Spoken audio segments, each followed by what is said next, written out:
ఈశ్వరుడు ఒక్క మనుష్యుడికే ఒక అనుగ్రహం ఇచ్చాడు. ఇది ఎంత తేలికైన అనుగ్రహం ఇచ్చాడంటే, రేపటి రోజు ఉదయం రథసప్తమి తిథి ఉండగా సమంత్రక స్నానం చెయ్యాలి. మంత్రం లేని స్నానం మీరు చేశారనుకోండి, అది కాకి స్నానం అని పిలుస్తారు.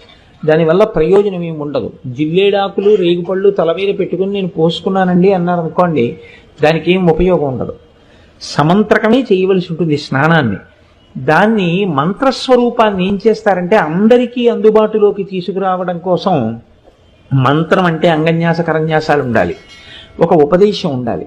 ఇవన్నీ మళ్ళీ అందరికీ ఎలా అందుబాటులోకి వస్తాయి? మళ్ళీ అందరూ దీని ఫలితాన్ని ఎలా పొందుతారు? ఇప్పుడు ఆ మంత్రాన్ని శ్లోక రూపం చేస్తారు, అంటే ఇంకా అనుగ్రహిస్తారు.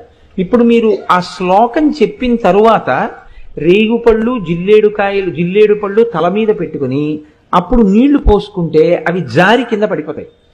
అలా పడిపోయాయి అనుకోండి, 7 జన్మల క్రితం చేసినటువంటి పాపాలని ఆ స్నానంతో తీసేస్తారు. అది ఎప్పుడు ఉంటుంది అంటే, ఒక్క రథసప్తమి నాడు మాత్రమే ఇస్తారు ఆ అనుగ్రహాన్ని. అది ఎలా ఎందుకు ఇస్తారు అంటే, ఈశ్వరుడి యొక్క అనుగ్రహం అంతే. అవి ప్రశ్నించడానికి ఏం ఉండదు. అంత గొప్ప గొప్ప శక్తులు కలిగి ఉంటాయి. దానికోసం పెద్దలు ఏం చేస్తారంటే, భవిష్యోత్తర పురాణంలో ఈ విషయాల్ని ప్రస్తావన చేస్తూ దానికి సంబంధించినటువంటి శ్లోకాన్ని ఇచ్చారు. సరే, మనకి తెలుసున్న విషయం ఎలాగో ఉపన్యాసాలు చెప్తున్నాం కదా.